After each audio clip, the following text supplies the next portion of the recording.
Hi guys, I'm Adam Wilborn from WhatCulture, and my top lip is cold. And I'm the Jingle Bell End from WhatCulture. Don't forget you can download the news as a podcast if you want to listen when you're out and about by searching for WhatCulture Wrestling on either iTunes, Spotify, or wherever you get your podcasts from. But coming up today, a huge announcement on who could be facing Brock Lesnar at WrestleMania 36. AEW Dynamite suffered a 26% ratings collapse for Thanksgiving. And hopefully what will be the final update on Mauro, Ranallo, Corey Graves, and NXT. This is the news. But we're going to kick things off with a little bit of Raw discussion as we do every single Tuesday morning. We're obviously not going to dive into too much detail here because that's what this great man's great podcast is for later in the day. But what we're going to do is talk about Bobo, Lashley, Rusev, and Lana because, well, there was more nonsense, the kind of nonsense that you can hook straight to my vein because I love it. So, new restraining order last night. Of course, this seems like there's a new one on every single show. Didn't matter. Rusev attacked Bobby Lashley after Lashley's match with Kevin Owens ended in a disqualification. Lashley had brought police with him to protect him. Police didn't do their bloody job, did he? So Bobby got in their face afterwards. He barged past one of them. He was very upset. And of course, can't barge past a police officer, man. That's a goddamn crime. So what happened? Bobby got put in handcuffs. He's furious. There's a really great shot on WWE.com of him doing a mad face like when he's getting arrested. It's good stuff. Lana obviously isn't too happy with this, and she, in her infinite wisdom, decides to slap one of the officers in the face. So she gets cuffed as well. Lashley and Lana arrested, carted off to the station, and WWE have actually produced these wonderful mugshots of the duo as well, which totally don't look like a couple of modeling shots with filters put on them, but we'll let that slide. I guess the only other really majorly notable incident that went down on Raw was the Kevin Owens thing. He got beaten up by the Authors of Pain, AOP, during that match with Lashley. He got dragged to the back and there was no sign or even word of what had actually happened to him later on. But he did tweet after the show saying, "Guys, I escaped." So good to know that Kevin Owens is alive. Not a single match announced for TLC yet, which is quite surprising given the pay-per-views next week. But they could just go, was it Stomping Grounds, where they basically announced nothing? And nothing went wrong with that pay-per-view. Yeah, nothing at all. So, what do you reckon of Bobo and Lana getting arrested? I have to say, I know we've been poo-pooing this storyline. I absolutely loved it. I love it. It's great. I thought it was so funny. The fact that they just went, "Yeah, sorry, mate. We're going to have to arrest you and your new missus." Yeah. And they just got away. The mug shots look fantastic. And to be fair, to give WWE credit, they haven't just gone from 0 to 100 with the Seth Rollins heel turn. You know, we were all speculating heading into Raw last night, well, what does he know about with AOP? And he isn't an idiot heel. He's not going to come out and go, "Well, yeah, fair play. Yep, Me and AOP are in this together." He's consistently insisting, I'm surprised I nailed that on the first go. Yeah.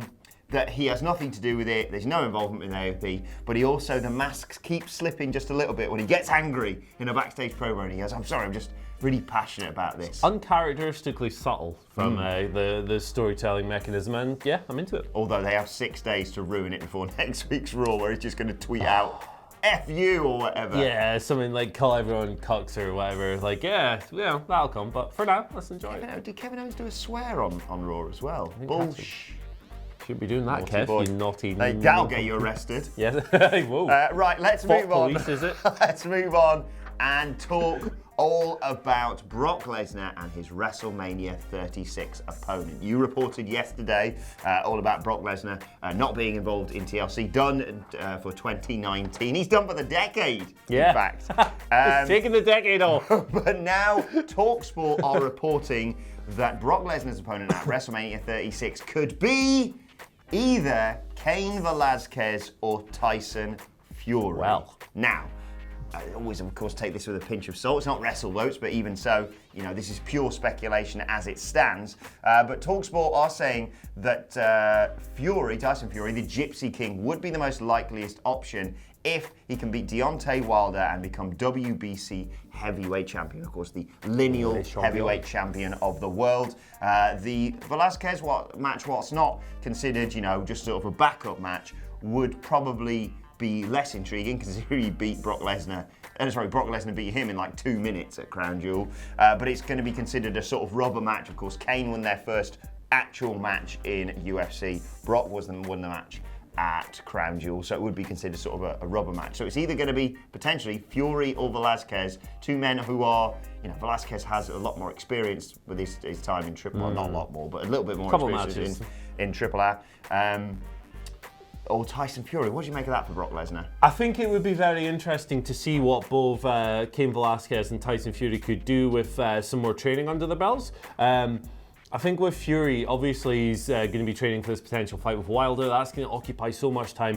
So the amount of time he'll be able to spend in the Performance Center and run drills and get used to professional wrestling is quite limited. And I think that, to be fair to the guy, I think that in certain elements, he looked good on WWE television in that he's a big presence and so forth. He's an absolutely massive guy, but the match didn't resonate well. It wasn't particularly well executed and so forth. So I'd be worried about a potential match with Brock. However, the thing with Brock is that he's a much more experienced performer than Braun Strowman is and would probably be able to carry a guy like Fury a little bit better. I also think they'd go down the worked shoot route, which is what they did with Kane. Again, didn't really resonate at Crown Jewel as much because the crowd were chanting Suplex City. They wanted to see big box office Brock doing his cool spots rather than, working like striking defense and submission attempts and so forth. Not to say that the Kane match was necessarily bad. If you subjectively think it was bad, cool, that's your opinion. But it was a relatively competently worked shoot. It felt like a shoot style match. And I wonder if maybe they could do something a bit more substantial, maybe a bit longer at WrestleMania. But then it brings the question of how that would get over with the live crowd as well. So I think there's a lot of things to explore. I think the trendy option will be to just poo-poo these things straight away because the Crown Jewel matches weren't particularly well received. But who knows? Maybe if Kane's in the PC for 4 months, it might be better. It's being presumed, of course, this would be for the WWE Championship. Yeah. But, it wouldn't make any sense to put the title on either Tyson Fury or Cain Velasquez, or keep it on Brock Lesnar following WrestleMania 36. So would this potential match suggestion lead you to assume that he might be dropping it at the Rumble?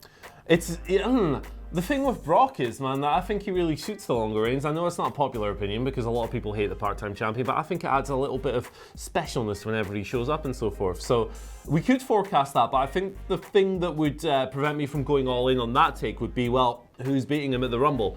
Because I think at the moment, obviously they have time to build one, but at the moment there's no obvious babyface challenger, I don't think. Owens would be the one for me. Yeah, Owens would be a great shout, but I think it looks like he's probably going to be occupied with Seth the Chef for quite a while. So it's an interesting proposition. I am extremely excited to see who they can build up to Brock's level for the Rumble. But yeah, I'm not mad at any of these rumors, to be honest. Let us know your thoughts in the comment section below. What you think of that? Fire off. And speaking of letting us know your thoughts, I know you will do this on our next report here. Thanksgiving caused a bit of a delay, obviously, in the numbers coming out and the viewership figures coming out for AEW and NXT, but we have them through. They came through last night, and it's not good for AEW Dynamite. So, Dynamite, 663,000 average viewership. That is the lowest since the show debuted on TNT. It is down 26%. On the previous week. NXT was also down, but only by 12%, held up a lot better for the American holiday. 810,000 viewers. Now that's down for the holiday or whatever, but it is still above the average viewership of 796,000. So they've held up really, really well there. In the demographic, the key 18 to 49 demographic, Dynamite scored a narrow victory with a 0.26 rating versus NXT's 0.24. NXT was obviously well ahead in the 50 plus, as it is every single week. So, there's quite a lot to pick apart here. The numbers are the numbers, right? That's not a good look for AEW, particularly after advertising things like Pac versus Omega, Les Champions Celebration, the return of Cody, MJF versus Paige, Jericho versus Scorpio Sky. It was presented as a big card and it didn't attract viewers consistently throughout the broadcast. However, I think the thing that you've got to do when you're analysing these AEW versus NXT viewership numbers is accept that a lot of it is guesswork, right? Because the shows are only 9 weeks old. It's a little bit too early to start analysing particular trends and so forth. We need a wider range of data before we can do that. But AEW has declined by 800 viewers since it debuted, right? You'd expect something of a rebound this week as it's no public holiday in the United States and so forth. But that's a big number. That's a lot. 800,000 is a lot. Obviously, the company now look inward and start thinking, why are we doing this? What stories are we telling that aren't resonating? Why aren't these stars drawing as many viewers? Why aren't these people that we think are stars, I should say, drawing as many viewers? And adjust accordingly. After coming out of this, I'm just excited to see what they do to try and improve it, because I believe that things like this are a good motivator And I would hope that both shows, I want to live in a world where both are doing millions of viewers. Exactly. Man. Like a couple of years down the line, I'd love to be sitting here and going, wow, NXT did 3 million viewers and AEW did 2.9 or whatever. Let's see if we can ever get to that point. As a paid AEW shill, as I am, of course, I would say let's not forget DVR numbers here, especially over something like Thanksgiving.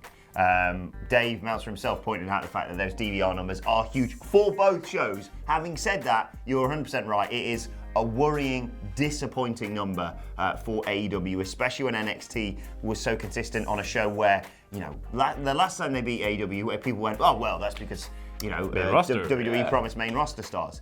The week after, yes, it was the fallout from a major pay-per-view and some huge victories for them, both at War Games and at Survivor Series, of course. But nothing was promised that much in terms of NXT, so it is very, very promising for them to see a consistent viewership. And I think it would always, they'd hope it was always going to be around that 700, 800,000 mark for them. AEW, it's a different story, considering the amount they promised. We talked about it prior to it, saying, you know, this is almost pay-per-view level in terms of the stuff that they are promising. I said it reminded me of the sort of old school Attitude Era when it comes to like big title matches, the Dynamite Diamond Ring thing, the Le Celebration, all that.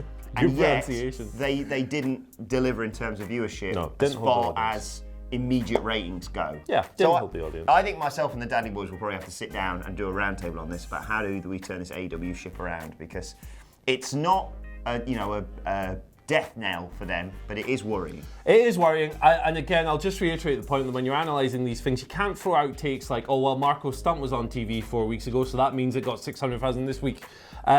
You have to be a bit more nuanced and accept, right, that much of this is guesswork, right? Like, we can sit here and go, oh, well, Cody isn't being booked as strongly, so it's down, or these little guys aren't as attractive to casual viewers as big guys. We don't have enough data to make those takes yet, is the thing. So let's be balanced. Let's be fair. Let's call the numbers what they are. And AEW's this week, was very bad. NXT's was good, considering it's a holiday. But let's just stop being fannies to each other, eh? Exactly. Like, let's stop calling each other biased. It's not good. No. Right, let's finally move on and give some good news surrounding Mauro Ranallo and NXT. Pro Wrestling Sheet has learned that Mauro Ranallo has informed WWE officials he will be returning to work this week on NXT. Of course, all the stuff we've covered recently surround Corey Graves and him tweeting, and then Mauro missing Survivor Series, them claiming that he'd blown out his voice. In reality, it being personal problems for Mauro, and then him missing NXT. The most important takeaway from all this is Mauro is finally returning to work. Corey has apologised. Let's move on. Yeah, let's tie a neat little bow on this, move forward, and hope that the parties involved, the Mr. Graves, has learned something from this. Good for Mauro. Glad he's healthier, glad he's in a better place, glad he's coming back to TV. By all accounts, a wonderful professional, a guy who struggles with mental health issues are very well documented, and I am very happy to hear this news, and I assume you guys are as well. Can't wait for Wednesday night. Good for him. Right, let's move on to your Twitter questions at WhatCulture WWE, of course, if you want to get in touch with us.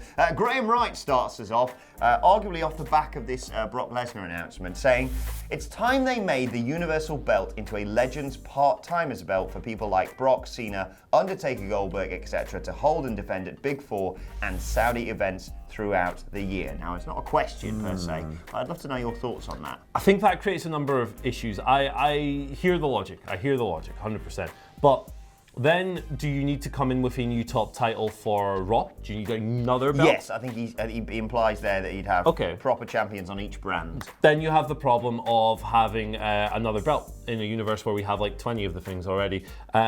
You also what happens with this like Legends belt? Is it floating or is it fixed to one brand or so forth? The thing is, for me, from a subjective standpoint, like, I love Brock Lesnar as a champion. I've said it earlier in the video, I think it adds a specialness to every appearance because he's not around. And I also think it makes him immune to the oversaturation that unfortunately undermines quite a lot of these guys who are on TV for 30 minutes every single week. I think it's a subjective debate. It's one that I disagree with, though. I think it's fine. I love Brock Lesnar. I want to see him hold the belt. I think it's more interesting having him as champion than Seth Rollins. I just do. Objectively, I do not have the numbers available with me to sit here and go, well, Brock is champion, is good for business because I can show you this rating and this attendance and all that stuff. I don't have that with me, so unfortunately I can't make that assertion, but subjectively, I disagree. My only issue is the fact that the one person who's going to now topple Brock Lesnar from this annoying title reign that they're going to build up to us ahead of WrestleMania is either a boxer or a former UFC fighter. Or Lana. It might be Lana. Like, if you want a former UFC fighter to take the belt off Brock Lesnar, I can think of a guy in NXT, bro, who'd be very good at that. Sam Long gives us our second question today. He says, although I know the answer is until he decides, how long does Vince have to save his reputation until Triple H takes him out back and puts him out of his misery cerebrum? We're going to give Vince McMahon the old yeller. Oh man, it's like I've kind of accepted at this point that Vince McMahon is just immortal, man. Like Vince McMahon's gonna work until he's 250. He just is. Like he is professional wrestling. He is sports entertainment. To be serious about the question, I think we've probably got a couple more years out of Vince, right? I think like the XFL is going to be interesting. The XFL, I think, that's gonna be tough, brother. Balancing both of those businesses and so forth.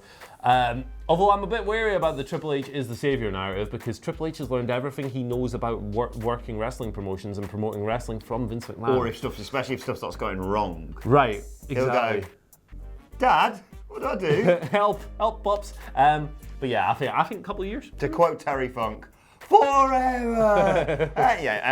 Final question today comes from, I picked this because the bloke's name is brilliant, Herbert McDurbert. Good. Who asks, what do you think about WWE going back to branded pay-per-views? i.e. one for Raw, one for SmackDown, then you can have 2 months build rather than the usual 2 to 4 weeks. Yeah, I like it, man. Like I like the brand specific pay-per-views because it lets stories play out in a more organic way. I think you could just let your big title programs in particular just sit on the hob for like 8 weeks or whatever, simmering away. You don't need to go straight to the boil and reduce it straight away because if you reduce it too early, you end up with just dry food and it's not good. We like nice juicy sauces here at WhatCulture Wrestling, and I've lost totally my train of thought here, but yes, I agree. I like single branded pay-per-views. In case you haven't wondered, Andy Murray's asked for a slow cooker for Christmas. Right, let's move on to today's. I actually have. Yes. Yeah, like. Sister, so good. Get me it. So good I didn't get it. And a juicer. Healthy in 2020. Ooh, yeah. Fit Fridays. Right, let's move on to today's and finally. And you and I have both enjoyed The Undertaker's Broken Skull session with Stone Cold Steve Austin. Did you know that did more viewers than NXT TakeOver? Did it? Yeah. Wow. Old guys draw, man, on the network. Well, speaking of which, do you know who the second guest for the Broken Skull sessions is going to be? No. Goldberg. Oh, Big Bloody Bill. I love Bill, man. That's going to be awesome. I'm so excited about that. That's a guaranteed viewer for me. I love Bill Goldberg. Stone Cold Steve Austin tweeting this out just a few hours ago. Oh, hell yeah. I am curious to know where they got that picture of me and Simon Miller from 2050 from. So, but you know, I've already got the Goldberg grays in this bit of the beard. You know, yeah, coming through looks good. Looks good. I miss my facial hair already. Salt and pepper, baby. I miss it too, man. I can kiss you again. You still donate. You still donate, by the way, on my Twitter page. If you want to donate towards Movember, Fantastic Gorge, or Decembeard, which Michael Sidgwick is doing now. All great causes. Right, let us know your thoughts on all of today's news stories in the comment section below. Don't forget to like, share, and subscribe. And subscribe to WhatCulture Wrestling on either iTunes, Spotify, or wherever you get your podcasts from. For daily wrestling podcasts, myself and the Dudley Boys will be doing a Raw review later on today, and hopefully dissecting the issues affecting All Elite Wrestling as well. Let us know your thoughts on Twitter and send us your Twitter questions as well at WhatCulture WWE. Watch there, follow both of us. You can follow him at Andy H. Murray. The H stands for Happy Holidays, I guess, because it's December now, so I can wear daft pish like this, and none of you can tell me I'm wrong. I'm feeling festive now. I think my new Christmas jumper comes today. It comes today. Trust me, it'll be worth the wait. Bloody well better be. Follow me at Adam Wilborn. Follow us all at WhatCulture WWE, as I said. But for now, my thanks to Andy. Thank you for watching, and we will see you soon.